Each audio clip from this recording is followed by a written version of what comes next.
নমস্কাৰ, welcome to the show' startup plus.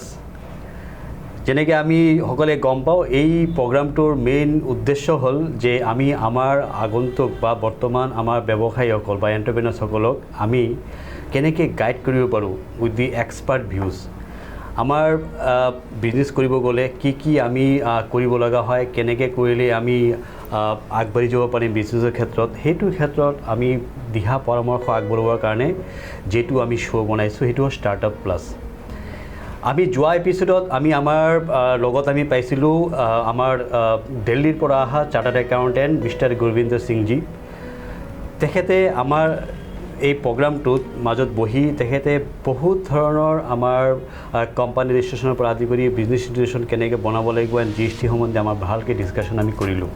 And মই ভাবোঁ যিটো যোৱা সপ্তাহৰ আমাৰ যিটো প্ৰগ্ৰামটো আছিলে, আমাৰ দৰ্শকবৃন্দক যোনে চাইছিলে বা যোনে বিজনেছ কৰিবলৈ আগবাঢ়িছে বা কৰি আছে বা কৰিম বুলি ভাবি আছে, নিশ্চয় इन लोगों को बेनिफिट मिला होगा।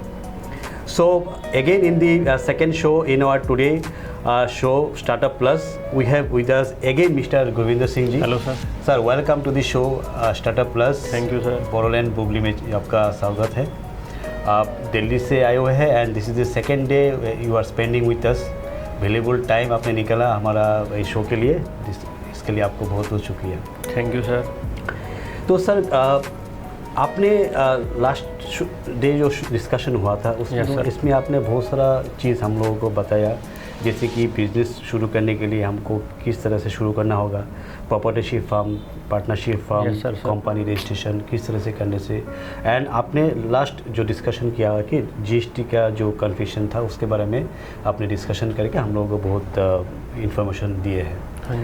तो सर मैं भी बिज़नेस में लास्ट 4-5 साल से हूँ, सो मुझे भी कुछ इन्फॉर्मेशन मुझे भी थोड़ा है और कुछ इन्फॉर्मेशन मैं आपसे लेना चाहूँगा।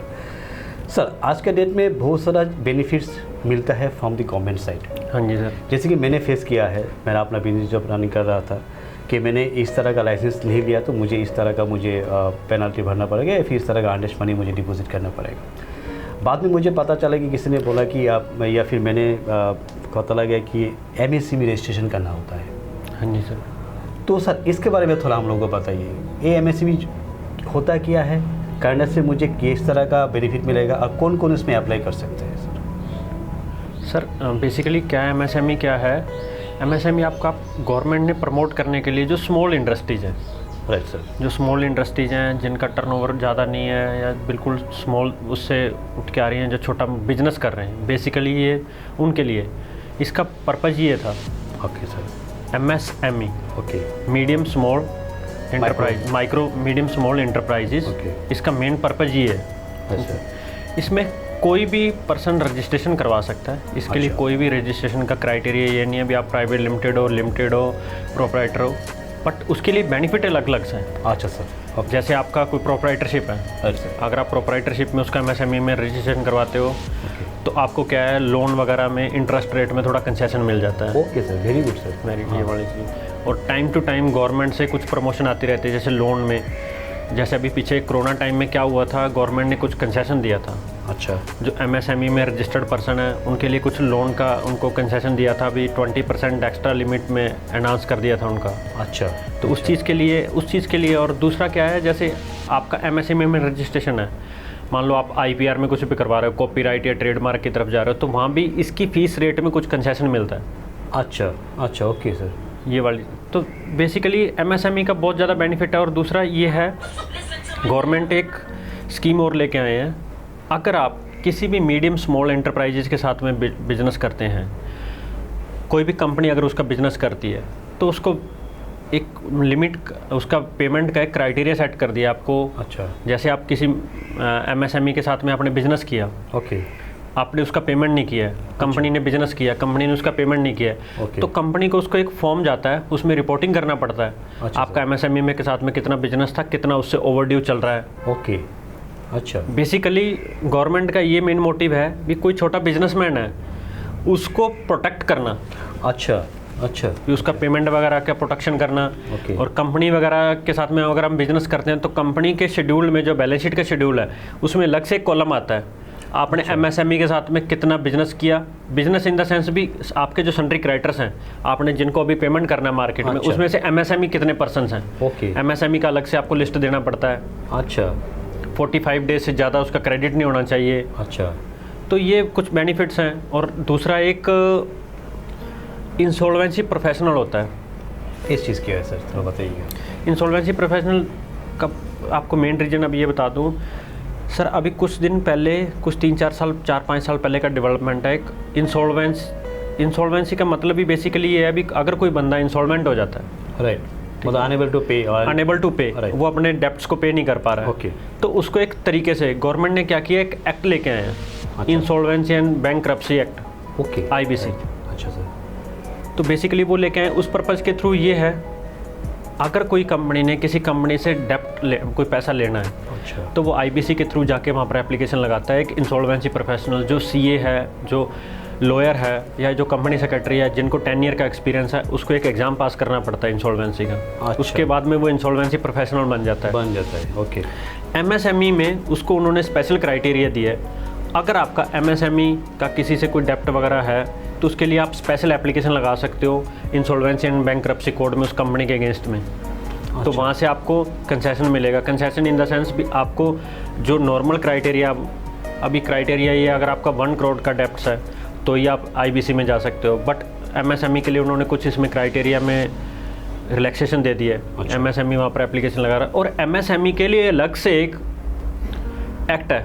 एक्ट इन द सेंस भी MSME का मान लो किसी से ड्यूज है, तो MSME बोर्ड में जाकर आप अपनी एप्लीकेशन दे सकते हो, तो आपको विद इंटरेस्ट पैसा वहाँ से वापसी आएगा। आप केस कर सकते हो। ये बहुत सारे बेनिफिट्स हैं सर। MSME अपने आप में एक बहुत बड़ा एरिया है, जिसके बारे में जितना ज़्यादा आप कहेंगे तो टाइम बहुत शॉर्ट पड़ेगा, बहुत ज़्यादा इसका स्कोप है सर। लेकिन बेनिफिट्स जो स्मॉल बिजनेसमैन हैं, एंटरप्रेन्योर हैं, उनके लिए बहुत बेनिफिट है सर। कहीं आप लोन के लिए जाएंगे या कहीं आप गवर्नमेंट ऑर्गेनाइजेशन में रजिस्ट्रेशन के लिए जाएंगे, तो आपको MSME मस्ट है।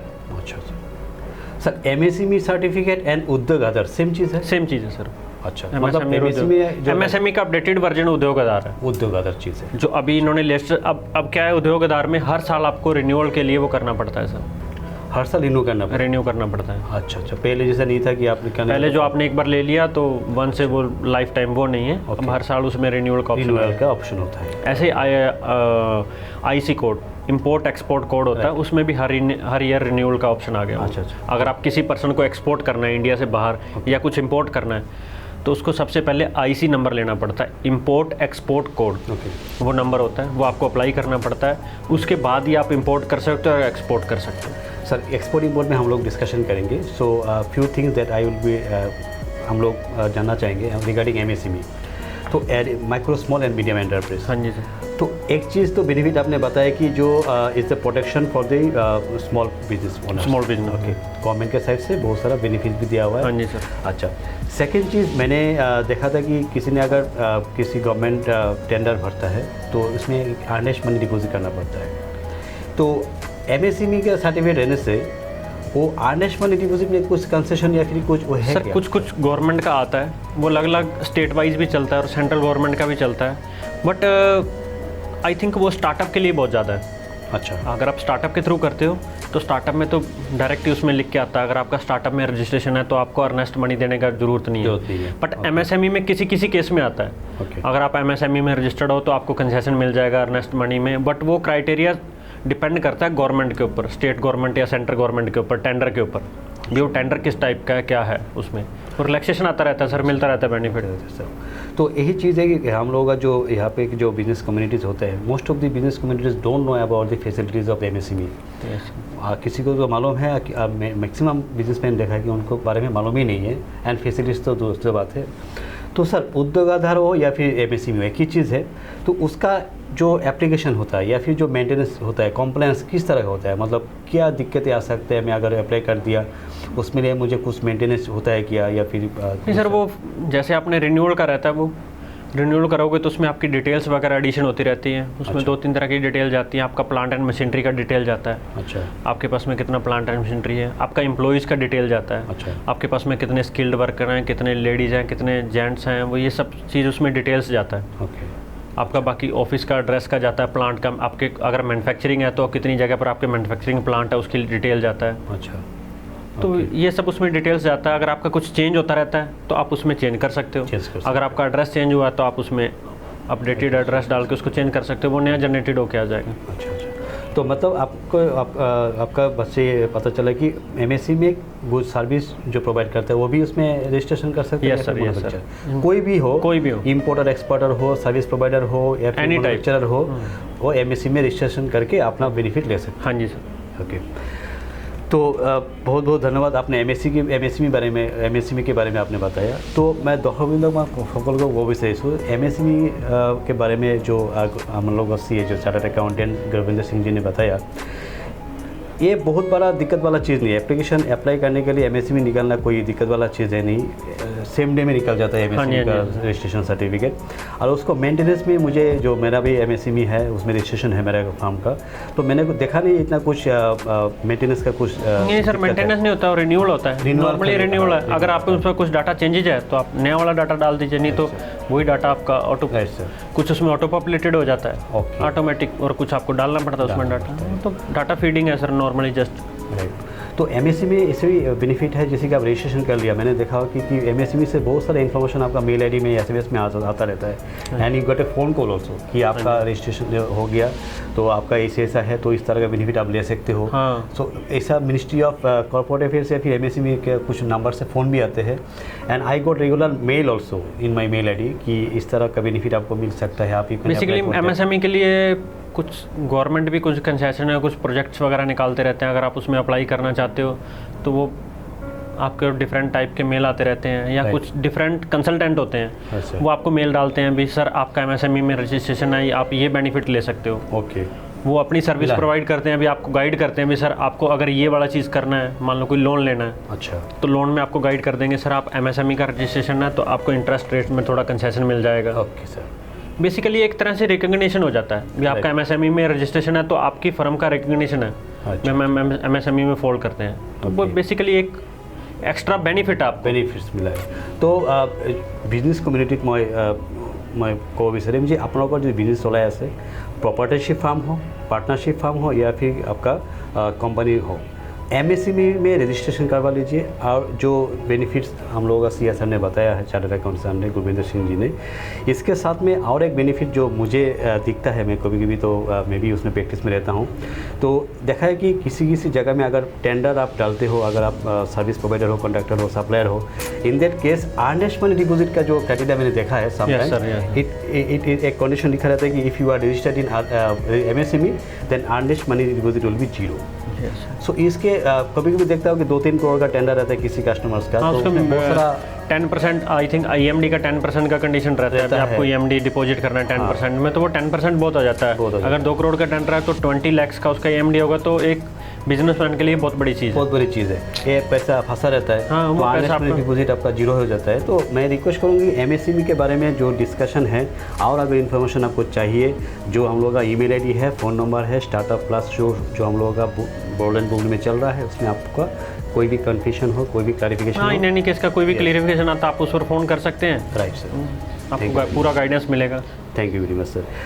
सर, और एक चीज़ मैं आपको पूछना चाहूँगा, आज के डेट में जैसे कि अपना बिजनेस है उसको प्रमोट करने के लिए, एक ब्रांडिंग बनाने के लिए, एक कॉन्फिडेंस अपना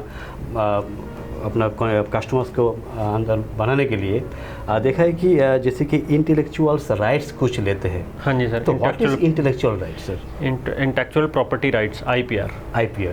बेसिकली सर इसमें 2-3 तरह की चीज़ कवर होता है। जैसे सबसे पहले हम बात करते हैं ट्रेडमार्क का। Trademark, okay. अगर हम ट्रेडमार्क पर बात करते हैं सर, आप कोई भी बिजनेस कर रहे हो, अच्छा, मान लो कोई भी मैंने कोई शर्ट पहना है, अच्छा, किसी भी ब्रांड का लगा लीजिए, या शूज़ पहना है किसी भी ब्रांड का लगा लीजिए, आप उसका, जैसे हम बात करते हैं एडिडास की, एडिडास का वो टिक वाला ऑप्शन आता है सर, आता है, तो वो उसका एक ट्रेडमार्क है, आइडेंटिटी है उसका। अच्छा। हम जहाँ कहीं भी उसको देखेंगे तो हम यही पहचान करेंगे वो एडिडास है। अच्छा। या लोगो डिज़ाइन से लगा लीजिए, जैसे महिंद्रा है, अभी लेटेस्ट हम महिंद्रा का देखें तो महिंद्रा ने अपनी गाड़ियों का लोगो का डिज़ाइन चेंज किया है। बीच में टाटा के भी थोड़ा चेंज हुआ, टाटा ने भी बीच में चेंज किया था। तो ये वाली चीज़ है, ये वाला होता है ट्रेडमार्क आपका। अच्छा। ट्रेडमार्क को आपको रजिस्टर्ड करवाना पड़ता है। ओके। IP इंडिया का वेबसाइट है, उसके थ्रू जाके आपको रजिस्टर्ड करवाना पड़ता है। उसकी डिफरेंट कंपनीज, डिफरेंट तरह की उसकी कंपनीज वाइज, प्रोप्राइटरशिप वाइज उसका फ़ीस है। उसमें क्या है, आपका लोगो और आपका नेम दोनों रजिस्टर्ड हो जाता है। उसमें थोड़ा सा प्रोसेस रहता है, 6-7 मंथ का, 8 मंथ का, 12 मंथ का, अलग अलग टाइम है। जैसे आप अप्लाई करोगे वो आपका पब्लिश होगा गजट में, पहले वो डॉक्यूमेंटेशन वेरीफाई करेंगे, उसके बाद में वो गजट में पब्लिश होगा। उसके बाद में अगर आपके उसमें कोई प्रॉब्लम नहीं है तो वो आपको अलॉट हो जाएगा। उसके बाद में फिर आपको TM और रजिस्टर्ड जो R वाला ऑप्शन है वो आप यूज़ कर सकते हैं। अच्छा।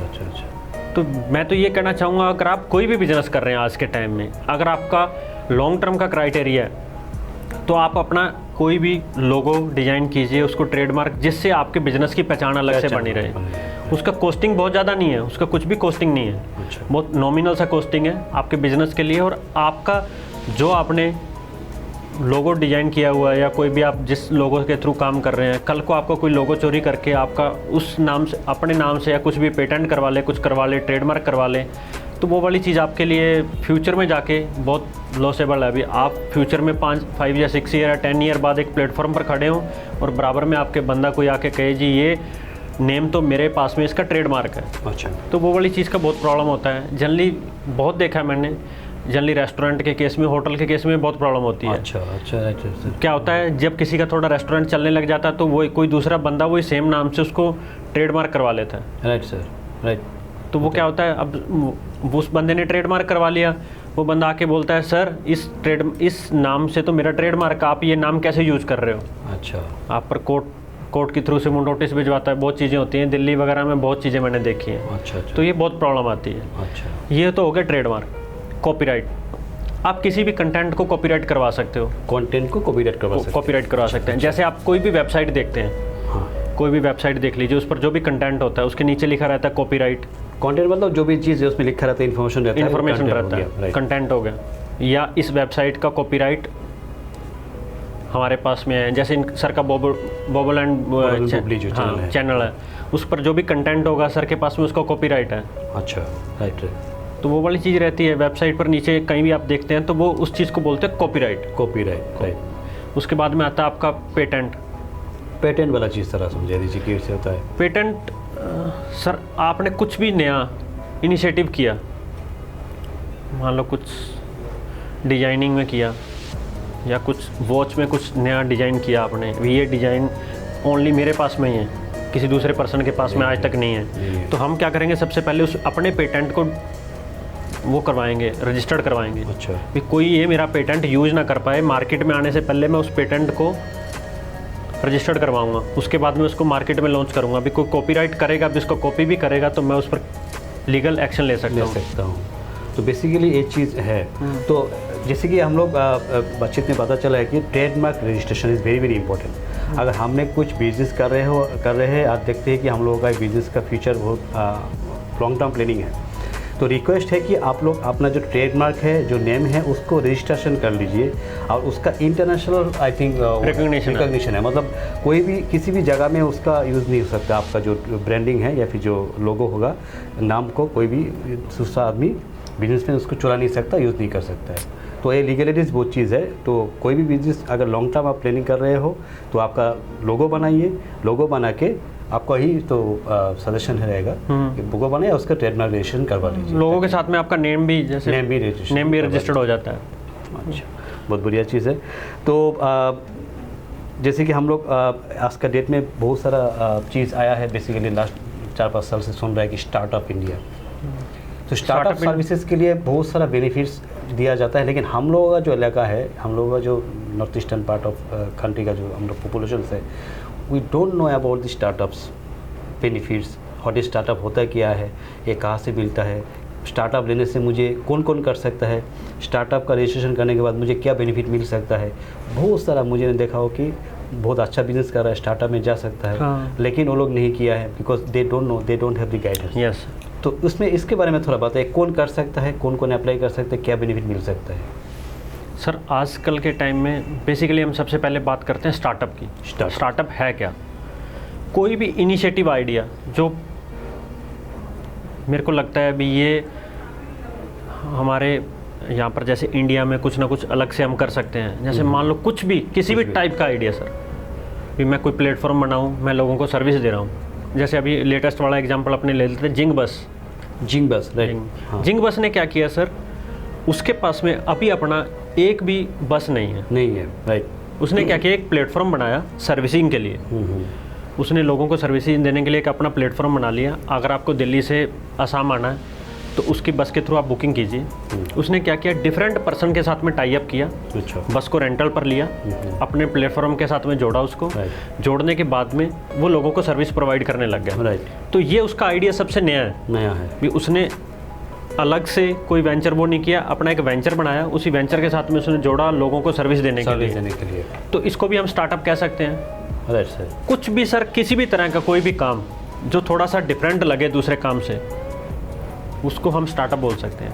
तो स्टार्टअप के लिए आपको सबसे बेसिकली रजिस्ट्रेशन करवाना पड़ता है DPIIT, department for promotion of industry and internal trade में। DPIIT में आपको रजिस्ट्रेशन करवाना पड़ता है। उसके लिए रिक्वायरमेंट ये है, प्राइवेट लिमिटेड LLP और पार्टनरशिप, रजिस्टर्ड पार्टनरशिप फर्म ये करवा सकती है। प्रोप्राइटरशिप और अनरजिस्टर्ड पार्टनरशिप फर्म उसके लिए एलिजिबल नहीं है। मतलब आपका कहना है कि अगर स्टार्टअप में रजिस्ट्रेशन करना है तो आपका जो फर्म है वो firm either private limited company होना होगा या फिर आपका लिमिटेड LLP पार्टनरशिप होना होगा। पार्टनरशिप ओनली रजिस्टर्ड होना चाहिए। अच्छा। अनरजिस्टर्ड का मतलब है भी आपने पार्टनरशिप फर्म तो बना रखा है, अच्छा, बट वो रजिस्ट्रार के पास में रजिस्टर्ड नहीं है। रजिस्ट्रार फर्म के पास में अगर वो रजिस्टर्ड नहीं है तो वो आपका अंडर रजिस्टर्ड है एक तरह से। बट उसका इनकम टैक्स में वैलिडिटी है, बट वैसे वैलिडिटी नहीं है उसका, ये वाली चीज़ है। अच्छा। और आपकी कंपनी मोर देन 6 मंथ से ओल्ड नहीं होना चाहिए स्टार्टअप अप्लाई करने के लिए। स्टार्टअप अप्लाई करने के लिए मतलब ऐसा मुझे मालूम पड़ा है कि आपका बातचीत से कि अगर मैंने कंपनी शुरू किया है तो इमीडिएटली मुझे स्टार्टअप के लिए अप्लाई कर देना होगा। यस, क्योंकि 6 महीना पुराना हो जाएगा तो मैं स्टार्टअप के लिए 6 मंथ नहीं 6 ईयर्स। ओके, 6 ईयर ज़्यादा पुराना कंपनी नहीं होना चाहिए। ओके। और ओल्ड कंपनी को आप रिनोवेट करके भी, ओल्ड कंपनी को आप नेम यूज़ करके रिनोवेट करके ये करवाएं, वो भी अलाउड नहीं है। अच्छा। उसके बाद में तो फिर सर जब आप यहाँ पर रजिस्ट्रेशन करवा लेते हो फिर आपको फंडिंग में थोड़ा हेल्प मिल जाता है। गवर्नमेंट डिपार्टमेंट वगैरह से आपको फंडिंग वगैरह भी आता रहता है। जो आपका इनोवेटिव आइडिया है, अगर आपका आइडिया बहुत अच्छा है तो आपको फ़ौरन से भी फंडिंग मिल जाएगा। जैसे ओला को ले लीजिए। ओला भी एक स्टार्टअप में ही था। ओला ने फंडिंग, बहुत सारे हैं सर। ओयो है। ओयो भी आपका एक तरह से स्टार्टअप था। देखिए कितना उसने ऑल ओवर इंडिया में अपने आप को कैसे फैलाया। उसका अपना खुद का होटल नहीं था, बट उसने टाई अप किया लोगों के साथ में, आइडिया था उसका भी मैं आपको ये चीज़ प्रोवाइड करूँगा। तो वही वाली चीज़ है। उसी के ब्याह पर आपको फिर फंडिंग मिलता है। फंडिंग में कंसेशन मिलता है, लोन वगैरह में थोड़ा हेल्प मिलता है, गवर्नमेंट आपको प्रोवाइड करता है। बहुत सारे फैसिलिटीज़ हैं सर। फिर उसके बाद में जैसे अभी हम गवर्नमेंट डिपार्टमेंट की बात कर रहे थे, किसी गवर्नमेंट डिपार्टमेंट में टेंडर लेना है, EMD में कंसेशन मिलता है उसको, 0 EMD। हाँ, EMD जो होता है आपका अर्नेस्ट मनी डिपॉजिट, उसमें कंसेशन मिलता है। बहुत सारे बेनिफिट है सर। स्टार्टअप अपने आप में एक चैप्टर है सर। अच्छा, बहुत बड़ा चैप्टर है। मैं तो यही कहूँगा अभी अगर आपके पास में कुछ इनोवेटिव आइडियाज़ हैं तो आप अपनी कंपनी को स्टार्टअप में रजिस्टर्ड करवाओ, गवर्नमेंट वगैरह से बेनिफिट लो। गवर्नमेंट ही नहीं, बहुत सारे प्राइवेट प्लेयर्स हैं जो आपको फंडिंग करते हैं। जैसे रतन टाटा जी ने बहुत सारे स्टार्टअप में पैसा लगाया हुआ है, रिसेंटली में किया है। बहुत सारे स्टार्टअप में पैसा लगाया हुआ है। अच्छा। तो इसमें आप बोलना चाहते हैं कि स्टार्टअप अगर आप रजिस्ट्रेशन करते हो तो उसमें तो आपका गवर्नमेंट का जो फैसिलिटीज़ हो तो मिलता भी है, बाहर का जो प्राइवेट पार्टनर जो प्राइवेट लैंडर्स हैं बहुत आपको अगर आपका इनोवेटिव आइडिया है तो आपको वो देते हैं लोन वगैरह के थ्रू। सर, स्टार्टअप में रजिस्ट्रेशन करने के बाद इनकम टैक्स में कुछ बेनिफिट है क्या? हाँ, इनकम टैक्स में रिबेट है सर। किस तरह का सर बेनिफिट मिल सकता है मुझे? इनकम टैक्स में कुछ कंसेशन है, इनकम टैक्स के कुछ क्लोज आए हुए हैं अभी। अगर आपका स्टार्टअप में रजिस्टर्ड है तो इनकम टैक्स के रेट में कुछ आपको रिबेट मिलता है। अच्छा। वो उसके लिए अलग अलग सेक्शंस हैं, आप क्लेम कर सकते हो। आई थिंक 5 ईयर या 10 ईयर का उसका कुछ क्राइटेरिया है, उस साल तक ले सकते हो। अच्छा। स्पेशल है सर उसके लिए, स्टार्टअप के लिए। अच्छा। और कुछ बेनिफिट जो इनिशियली हम लोग जैसे कि ट्रेडमार्क रजिस्ट्रेशन करना चाहेंगे, ट्रेडमार्क में कंसेशन है सर उसका। कंसेशन है उसकी अगर कंपनी है तो कंपनी की फीस में 50% का कंसेशन है ट्रेडमार्क में। कंपनी जो फीस जो गवर्नमेंट का फीस है, जो कंपनी रजिस्ट्रेशन का ट्रेडमार्क में गवर्नमेंट का फीस है, अगर आपका स्टार्टअप में रजिस्ट्रेशन है तो 50% का उसमें कंसेशन है। MSME में भी है और इसके लिए भी है। अच्छा, ओके। Okay okay. सो एक अच्छा इन्फॉर्मेशन मिलेगा कि स्टार्टअप में हम लोग रजिस्ट्रेशन करवा लेते हैं तो हमारा कंपनी का जो बहुत सारा बेनिफिट के साथ वो भी बहुत बेनिफिट्स हैं सर, स्टार्टअप में तो बहुत बेनिफिट्स हैं। अच्छा स्टार्टअप में तो ये मैं आपको बताऊं भी, बहुत बड़ा चैप्टर है स्टार्टअप एक। Right sir. गवर्नमेंट ने भी क्या है, गवर्नमेंट ने भी इनिशिएटिव दिया है, अगर आपका कुछ आप बिज़नेस करना चाह रहे हो, भी स्टार्टअप के थ्रू आ रहे हो तो रजिस्ट्रेशन करवाओ, आपको अपॉर्चुनिटी मिलेगा बिज़नेस करने के लिए। अगर आपके पास में पैसा नहीं है, बेसिकली यही पर्पज था, आपके पास में पैसा नहीं है बट आपके पास में बिजनेस आइडियाज़ हैं, आप उस आइडिया को एक्सप्लोर करो मार्केट में, उसके बाद में आपको बेनिफिट गवर्नमेंट की तरफ से मिलेगा, कुछ बैंकिंग की तरफ से, कुछ प्राइवेट लैंडर्स हैं उनकी तरफ। सॉरी। सो एक्चुअली जो चीज़ें मिले, और एक चीज़ मैं आपका जानना चाहूँगा, स्टार्टअप के रजिस्ट्रेशन करने के खूब डॉक्यूमेंटेशन या फिर जो दिक्कतें कुछ ज़्यादा हो सकता है? नहीं सर, दिक्कतें वही नहीं, नॉर्मल डॉक्यूमेंट्स हैं, नॉर्मल डॉक्यूमेंटेशन, वही आपका कंपनी के डॉक्यूमेंट्स, वही आपका एड्रेस प्रूफ, वही आपका डायरेक्टर और उसके जो भी पार्टनर है, नॉर्मल है, आसान है, पैन कार्ड, आधार, वही नॉर्मल सर, KYC उसके। तो सर एक चीज़ मैं आपका जानना चाहूँगा, what is seed funding? Sir वो भी स्टार्टअप के थ्रू ही है, स्टार्टअप के थ्रू ही, स्टार्टअप में फंडिंग हम लोग लेते हैं बाहर से, वही वो स्टार्टअप के थ्रू ही है सर। वो स्टार्टअप में आपका रजिस्ट्रेशन होगा तो ही आपको सीट का फंडिंग मिलता है सर। डिफरेंट जो आपका ऑर्गेनाइजेशन को, वो गवर्नमेंट ने अलग से एक सेटअप बना रखा है स्टार्टअप को फंडिंग के लिए। कोई भी नया आइडिया हो बिजनेस के लिए तो उसके फंडिंग के लिए जो होता है, उसके फंडिंग के लिए वो इसी के थ्रू फंडिंग होता है सर।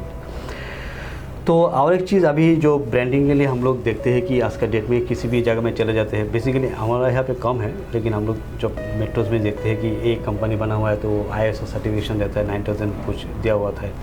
तो ISO सर्टिफिकेशन के बारे में आप थोड़ा बताइए, इसका कौन कौन अप्लाई कर सकते हैं और हम लोग यहाँ पे इलाका में कौन कौन अप्लाई कर सकता है और उसका बेनिफिट क्या मिल सकता है सर? देखिए सर, ISO लगभग हर इंडस्ट्री के लिए आजकल मैंडेटरी हो गए हैं। ISO, चाहे आप मैन्युफैक्चरिंग हो, चाहे आप सर्विस इंडस्ट्री हो। अच्छा। तो अगर आपके पास में ISO है तो सामने वाले पर्सन को ट्रस्ट होता है आपकी सर्विसेज के ऊपर।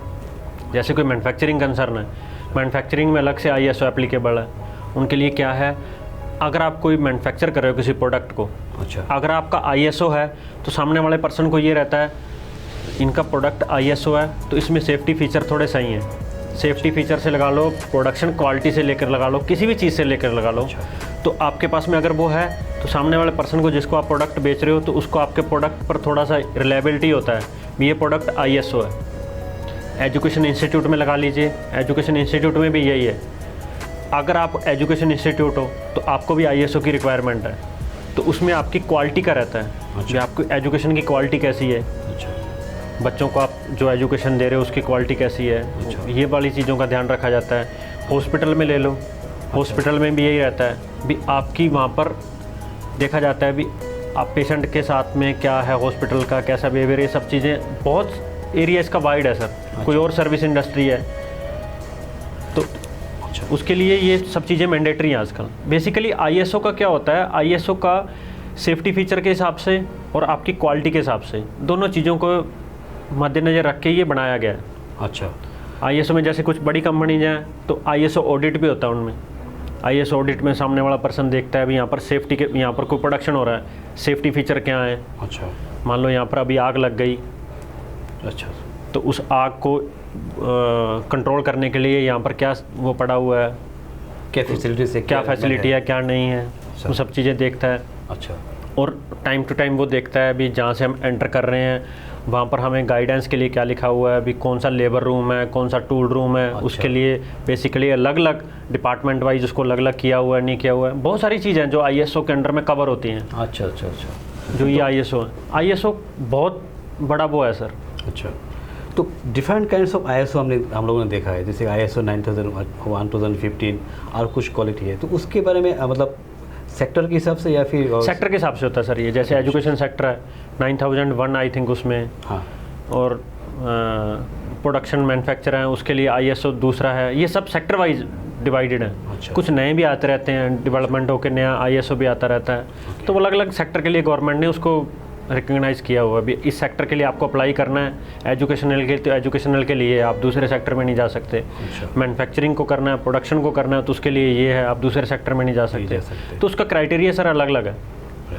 तो बेसिकली जो हम लोगों ने अभी तक समझा है कि ISO को हम लोग अगर लेते हैं तो उसमें क्या होता है कि आपका जो एक आइडेंटिटी आपका बिजनेस का बन जाता है, आइडेंटिटी बन जाता है। Right, and this identity goes globally आपका आइडेंटिटी सर, बन जाता हम मार्केट में कोई प्रोडक्ट लेने जाते हैं, आप कोई प्रोडक्ट खरीदते हो, आपने कोई प्रोडक्ट लिया, है। अच्छा मान लो फूड से रिलेटेड प्रोडक्ट लिया, अच्छा, तो फूड से रिलेटेड प्रोडक्ट में सबसे पहले आप देखते हो भाई FFSI है या नहीं है, हाँ उसके बाद में देखते हो ये प्रोडक्ट ISO है या नहीं है। हाँ। ये 2 चीज़ों को ध्यान जाता है हमारा, जाता है, क्योंकि हम थोड़े एजुकेटेड हैं तो हम थोड़ी ये चीज़ पर ध्यान देते हैं Right. भी ये वाली चीज़ है या नहीं है। अच्छा। उसके बाद में हम देखते हैं हाँ ठीक है ये, नहीं तो फिर नहीं होता है तो फिर हम बोलते हैं ये तो लोकल प्रोडक्ट आया, राइट राइट सर, उस पर थोड़ा लोकल प्रोडक्ट जहाँ से वो लोकल प्रोडक्ट आया तो हमारा विश्वास उस पर थोड़ा कम हो जाता है। राइट। ये यार लोकल है ये तो नहीं, इसको प्रेफर नहीं करना है, इसको छोड़ो, हम दूसरा प्रोडक्ट देख लेते हैं। इस चीज़ का बेनिफिट तो ISO को लेने के लिए एक बहुत बड़ा ऑर्गेनाइजेशन होना चाहिए क्या? नहीं सर, ऐसा कौन एलिजिबल हो सकता है? कोई भी ले सकता है सर। प्रोप्राइटरशिप फार्म जो है वो ISO, प्रोप्राइटरशिप भी ISO ले सकता है, ये कहाँ लिखा हुआ है पे प्रोप्राइटरशिप ISO नहीं ले अच्छा। सकता, ऐसा कुछ नहीं है सर। मतलब आपका कहना है कि प्रोप्राइटरशिप फार्म है उसको भी ISO मिल सकता है? हाँ, no issue sir. Business volume के साथ रिलेशन है क्या कि उसको इतना बिजनेस नहीं होगा तो हम लोग ISO नहीं देंगे? नहीं सर, उसका कोई क्राइटेरिया नहीं है। फिर उसमें ऑडिट वाला क्राइटेरिया अलग अलग रहता है। अच्छा। अगर आपका बिजनेस का क्राइटेरिया है तो अगर आप लेवल छोटे लेवल पर हो तो आपका उसके अकॉर्डिंग है, थोड़े बड़े लेवल पर हो तो फिर आपके ऊपर थोड़ा सा उसकी टर्म एंड कंडीशन थोड़ी सी बढ़ जाती हैं, अभी ये आपको फॉलो करना है, ये चीज़ आपको ये करना है, ये चीज़ ये करना है, तो फिर उसके अकॉर्डिंग वो चीज़ क्राइटेरिया अलग हो जाता है। बट ऐसा कहीं नहीं लिखा है भी एक प्रोप्राइटरशिप को ISO नहीं मिल सकता है, ये कुछ भी नहीं है, रिस्ट्रिक्शन नहीं है। अच्छा। उसके लिए कोई इशू नहीं है सर। मतलब प्रोप्राइटरशिप फार्म हो, बड़ा हो छोटा हो, कंपनी हो, पार्टनरशिप हो, कोई भी फार्म हो, वो ISO सर्टिफिकेशन के लिए एलिजिबल है और अप्लाई कर सकते हैं। तो ISO अगर सर्टिफिकेट के लिए हम अप्लाई करते हैं, कितना दिन में और सर्टिफिकेशन हम लोग को प्रोसेस किया कितना दिन में मिल सकता है मुझे सर्टिफिकेशन? विदिन 1 वीक में सर। विदिन ए वीक हम लोग को सर्टिफिकेशन मिल सकता है? विदिन वीक, मिनिमम वीक है और मैक्सिमम टाइम 1 मंथ भी हो सकता है। उनको बड़ा ऑर्गेनाइजेशन है, उसके लिए थोड़ा डॉक्यूमेंटेशन का वो थोड़ा रहता है, वो सब चीज़ें उनका जो ऑर्गेनाइजेशन से हम अप्लाई कर रहे हैं वो विजिट करते हैं, वो सारा वो चीज़ें देखते हैं, वो थोड़ा होता है सर। अच्छा, depending about the size of the business के ऊपर आपका डिपेंड करता है कि सो विदिन ए मंथ तक आपको सर्टिफिकेशन मिल सकता है और उसमें कुछ दिक्कत वाला बात है नहीं? नहीं सर, कुछ भी नहीं। वो फिर क्या है, फिर आपको उसके सेफ्टी मेजरमेंट पूरे करने रहते हैं। अच्छा। मान लो मैं कोई अप्लाई कर रहा हूँ, मैंने अप्लाई किया तो उनकी रिक्वायरमेंट है अभी आपका बिजनेस में ये वाली चीज़ ये होनी चाहिए, ये चीज़ होनी चाहिए। जब तक मैं वो अब टर्म एंड कंडीशन को अप्लाई नहीं करूँगा तो मेरे साथ में थोड़ा इशू है। अच्छा, मतलब ISO को प्राप्त करने के बाद मुझे एक गाइडलाइन मिलेगा? गाइडलाइन मिलेगा सर। उस गाइडलाइन को मेरे को फॉलो करना है और वो फॉलो करने के बाद ही जो मेरा कस्टमर्स को उसको कॉन्फिडेंस रहता है कि नहीं वो ISO सर्टिफाइड है, ये सब वो लोग गाइडलाइन फॉलो कर रहे हैं, तो मुझे कंज्यूमर के हिसाब से मुझे कॉन्फिडेंस मिल गया। अगर मुझे वो एजुकेशन इंस्टीट्यूशन है, मुझे ISO सर्टिफिकेशन है, तो मुझे स्टूडेंट्स मेरा बच्चे को भेजने के लिए मुझे कॉन्फिडेंस है। क्वालिटी आपकी क्वालिटी है ना, ये ISO सर्टिफाइड इंस्टीट्यूट है तो सामने वाले पर्सन को लगता है भी क्वालिटी है। बेसिकली तो एजुकेशन इंस्टीट्यूट को तो क्वालिटी के लिए मिलेगा सर। वैसे तो कोई रीजन है नहीं अभी उसको ISO के लिए। वो क्वालिटी के मेजरमेंट क्या है, वो क्वालिटी मेंटेन कर रहे हैं क्या है, क्या उनका सिस्टम है, उसके अकॉर्डिंग है सर। तो जैसे कि हम लोग अभी बात कर रहे थे चार्टर्ड अकाउंटेंट गुरविंदर सिंह जी से, उनका कहना है कि अगर आपका बिजनेस है, कोई भी बिजनेस हो, छोटा हो बड़ा हो, अगर आप ISO सर्टिफिकेशन कर लेते हैं तो उसमें क्या होता है कि कॉन्फिडेंस बिल्डिंग मेजरमेंट हम बोलते हैं कि कस्टमर्स का कॉन्फिडेंस आपका हो जाता है। जो क्राइटेरिया होता है कि ISO लेने के बाद ये आप फॉलो करते हो तो अगले वाला जो आपका सामने वाला जो कंज्यूमर है, जो कस्टमर्स है, उनका फेथ आप पर बढ़ जाता है। हाँ जी सर। तो सर ISO कौन प्रोवाइड करता है? ऑर्गेनाइजेशन है सर, गवर्नमेंट के डिपार्टमेंट्स अलग अलग बने हुए हैं। गवर्नमेंट का डिपार्टमेंट है? हाँ, गवर्नमेंट के डिपार्टमेंट के थ्रू पर्सन अप्लाइड करते हैं, उनको प्राइवेट एजेंसी को ऑथराइजेशन दे रखा है, वो विजिट करते हैं, फिर वो आपको सर्टिफिकेट प्रोवाइड करते हैं। So basically this government provide certification.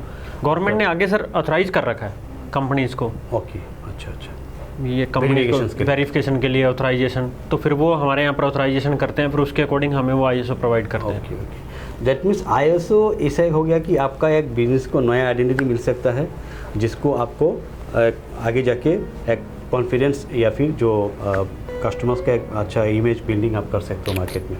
तो आपका कहना है कि ISO कोई भी ले सकता है और इसमें कोई दिक्कत वाला है नहीं। सर रिन्यूअल वगैरह या फिर कुछ ऑडिट वगैरह उसमें? हाँ सर, उसका रहता है।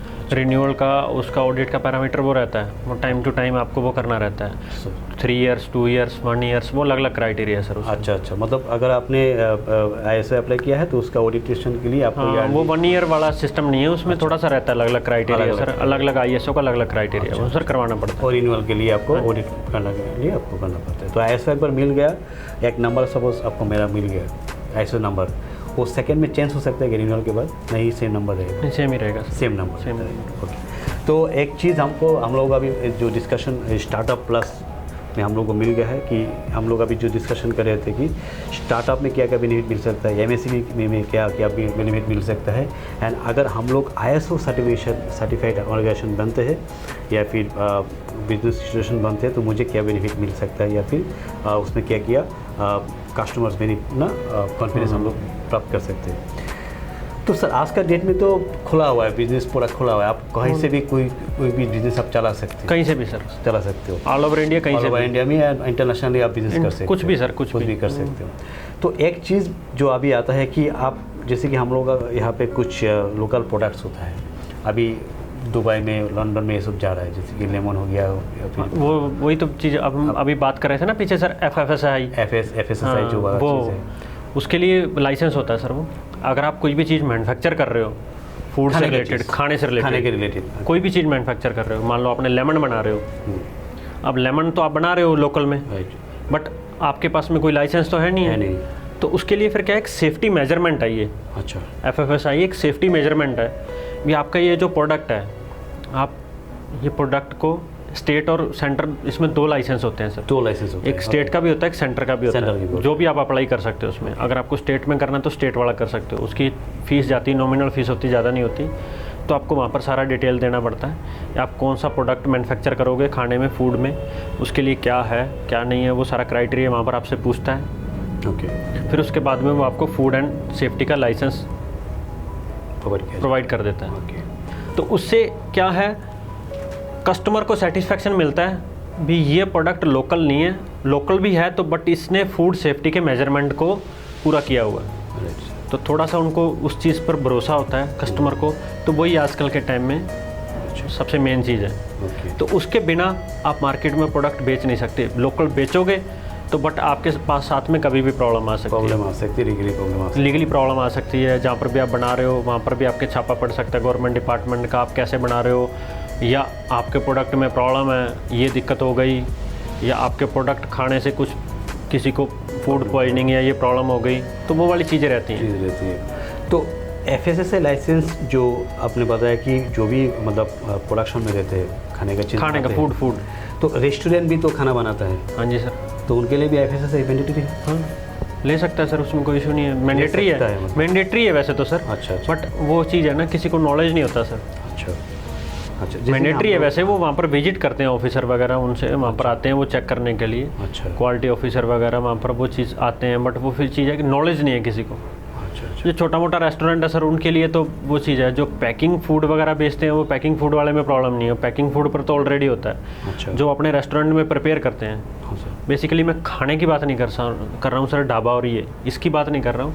जैसे आप कोई बर्गर बना रहे हो, उसको पैकिंग करके सेल कर रहे हो। अच्छा अच्छा अच्छा अच्छा। या कोई इन द सेंस कोई दूसरा bakery item foods, bakery item foods हो गया, बेकरी आइटम का फूड्स हो गया, उसको पैकिंग करके बेच रहे हो, उसके लिए आपके लिए मैंडेटरी है। जूस वगैरह का फैक्ट्री हो गया, जूस का फैक्ट्री हो गया, उसके लिए मैंडेटरी है। लेमन हो गया, उसके लिए मैंडेटरी है।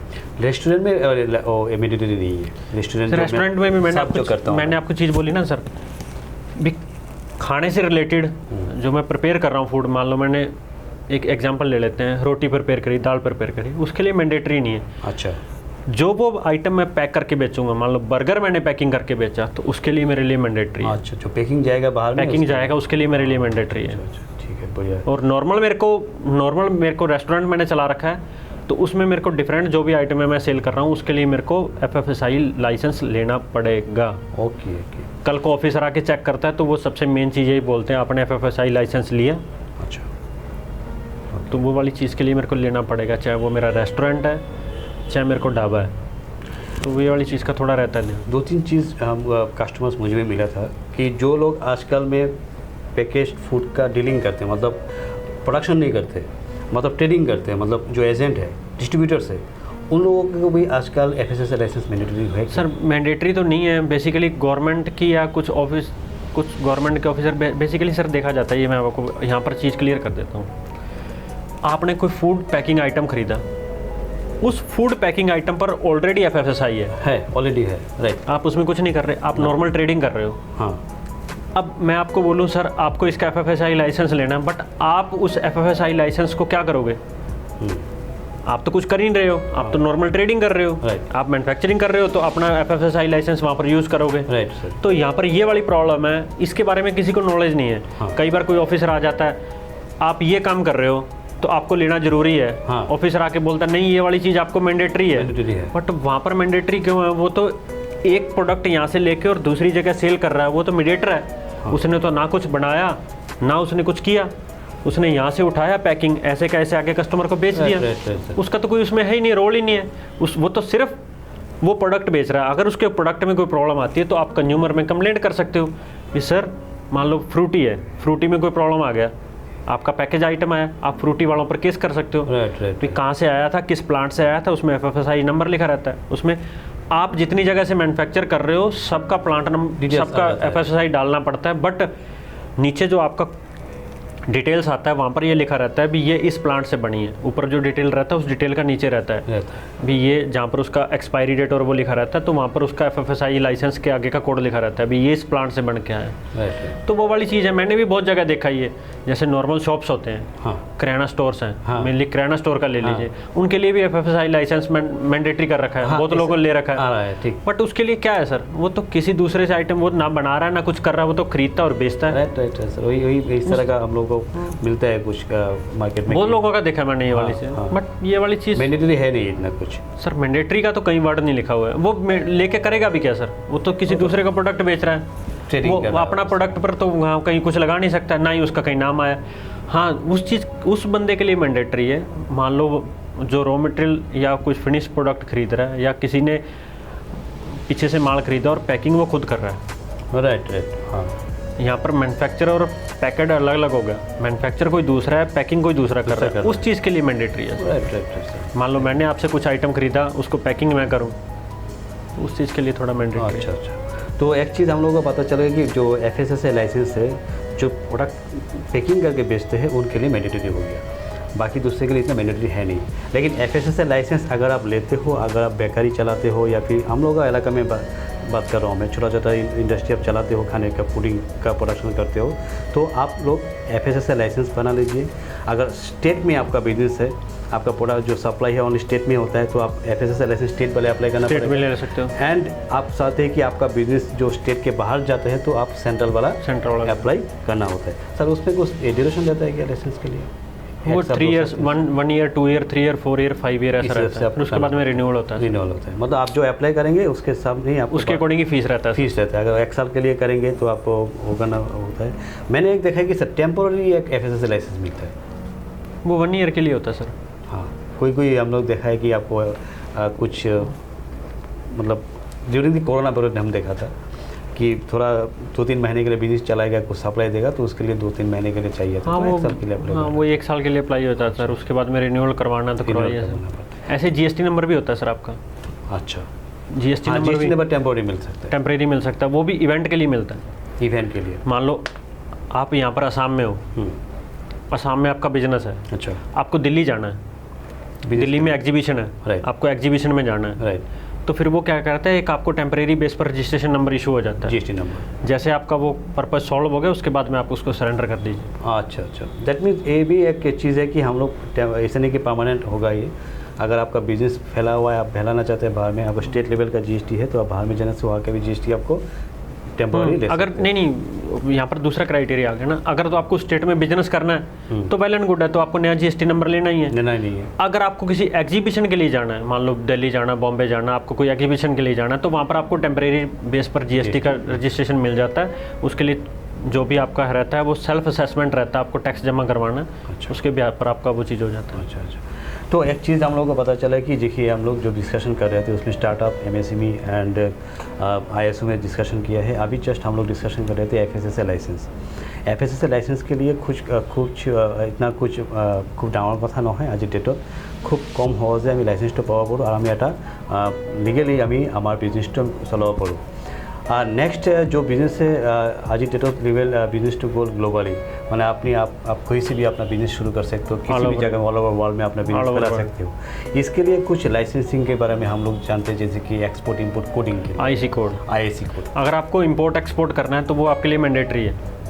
IC code, import export code, मतलब कोई भी अप्लाई कर सकता है। सामान लाना है तो आप इंपोर्ट होता है, जो बाहर इंडिया से जाएगा बाहर में एक्सपोर्ट हो गया, तो कोड एक ही होता है कि अलग अलग? एक ही कोड में आप एक्सपोर्ट इंपोर्ट कर सकते हैं। हाँ जी सर। कौन अप्लाई कर सकते हैं? कोई भी अप्लाई कर सकता है सर, कोई proprietorship, private limited partnership, any person apply, any businessman okay apply. Proprietorship form नहीं है, अपना खुद का नाम भी कर सकते हैं? हाँ, पर्सनल नेम से भी कर सकता है, कोई इशू नहीं है। अच्छा, वो पेन बेस्ड होता है सर, पेन बेस्ड लाइसेंस होता है, तो उसका भी आप थोड़ा बताइए कि और IC कोड आपका पैन नंबर ही आता है।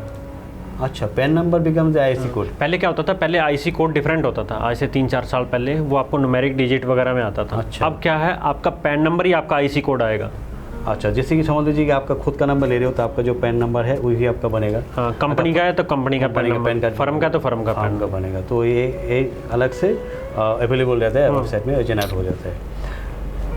क्या दिक्कत है, मतलब क्या क्या क्राइटेरिया है, क्या क्या डॉक्यूमेंटेशन होना चाहिए? क्या नॉर्मल डॉक्यूमेंटेशन सर, कोई उसमें डॉक्यूमेंटेशन ना ज़्यादा नहीं है। अगर आपकी कंपनी है, मान लो हम कंपनी की बात कर रहे हैं, अच्छा, कंपनी का सर्टिफिकेट इन कॉर्पोरेशन, कंपनी के 2 डायरेक्टर हैं, दोनों डायरेक्टर का KYC, आधार कार्ड, पैन कार्ड, अच्छा, फ़ोटो, उसके बाद में कंपनी का बैंक अकाउंट कैंसिल चेक चाहिए, ओके, और एक रजिस्टर्ड ऑफिस का एड्रेस प्रूफ चाहिए। अच्छा, ये नॉर्मल डॉक्यूमेंटेशन है सर। उसके बाद में आपकी नॉमिनल फ़ीस है उसमें, वो फीस के थ्रू आप उसको अप्लाई कर सकते हो, और विद इन सेकेंड या विद इन मिनट्स ही आपको वो जनरेट होके आ जाता है। ये सब डॉक्यूमेंट सबमिट, पेमेंट सक्सेसफुल होने के बाद में अच्छा, हाथ क्या जनरेट होके आपके पास में आ जाएगा, वो आप उससे, बट उसका ये क्राइटेरिया, उसको हर साल रिन्यूअल करवाना पड़ता है। एवरी ईयर आपको रिन्यूअल करना पड़ेगा, एक्सपोर्ट इंपोर्ट कोड के लिए आपको एवरी ईयर रिन्यूअल करना पड़ेगा। तो सर, आप इतना दूर से आए हैं दिल्ली से, सो आपका तो बहुत बड़ा क्लाइंट हमने देखा है, आपका क्लाइंट है पंजाब से लेके हरियाणा, आपका NCR UP में आपका बहुत सारा है। हम लोग का इलाका में अभी भी तो मतलब इंडस्ट्रियलाइजेशन या फिर बिजनेस कम्युनिटी का जो है, इतना भी अभी तक मतलब लोग घबराते हैं डॉक्यूमेंटेशन के लिए। अभी जो हम लोग का इलाका है, मतलब नया बोल सकते हैं कि हम लोग कर रहे हैं या फिर कर सकते हैं, जो इनके लिए आपको क्या सजेशन रहेगा, किस तरह से शुरुआत होना चाहिए, किस तरह का नया जो बिगिनिंग नेक्स्ट जनरेशन बिजनेस हो सकता है, आप क्या सजेशन करेंगे? देखिए सर, मेरा बेसिकली यहाँ पर आने का पर्पज़ यही था, जो यहाँ पर प्रॉब्लम्स आ रही हैं बिजनेसमैन को, जैसे अभी हमारा बात हुआ था, अभी यहाँ पर कुछ सर्विसेज के लिए कंसल्टेंट इतना अच्छा नहीं है, या है भी तो इतना जगह पर हर किसी को कवर नहीं कर सकते। एक जगह पर एक सर्विस, इतनी जगह भी एक वन रूफ के अंडर में इतनी सर्विसेज कोई प्रोवाइड नहीं कर सकता है। अगर कोई अकाउंटेंट लेवल का तो वो अपने अकाउंटिंग के लेवल का, कोई CA तो वो CA लेवल का अपना सर्विस देगा, बट वो इतना सर्विस ही नहीं दे सकता जितना सर्विसेज के लिए हमने ये स्टार्टअप शुरू किया है, मल्टी स्टार्टअप सोल्यूशन। तो आने वाले टाइम में यहाँ पर, अभी कुछ दिन पहले मैं देख रहा था, कुछ न्यूज़ सुना था, यहाँ पर कोई बिजनेस हब भी बनने जा रहा है, लॉजिस्टिक हब भी बनने जा रहा है, तो अपॉर्चुनिटी बहुत आएंगी सर। टाइम लगता है थोड़ा डेवलपमेंट होने में, ये चीज़ें हैं, तो बहुत अपॉर्चुनिटी आएंगी। तो मैं यही कहना चाह रहा हूँ भाई, ये जो हम मल्टी स्टार्टअप सोल्यूशन वाला कंसेप्ट लेके आ रहे हैं, ये बिल्कुल हमारा नया कंसेप्ट है। बिजनेसमैन को इससे बहुत हेल्प मिलेगा। अगर उसको किसी को भी किसी तरह का कोई भी प्रॉब्लम है, वो अपना आके डिस्कस करेगा, फिर हम उसका सोल्यूशन प्रोवाइड करेंगे। सर ये नहीं, ये ऐसे है। अगर वो हमारे थ्रू सर्विस लेना चाहता है, हमारे थ्रू एनी किसी पर्सन के थ्रू भी लेना चाहता है, बट डिस्कशन के लिए हम उससे कोई चार्ज वगैरह नहीं चार्ज कर रहे हैं। वो आएगा, अपना प्रॉब्लम बताएगा, उसके बाद में उसका जो भी सोल्यूशन होगा हम उसको बताएंगे भी सर ये वाली चीज़ है, ये आप ये कर सकते हो, ये ऐसे। तो बेसिकली हमारा मेन मोटिव ही है। अच्छा, भी बिजनेस के साथ साथ में सोशल एक्टिविटी भी, हाँ, भी लोगों को प्रोवाइड करना।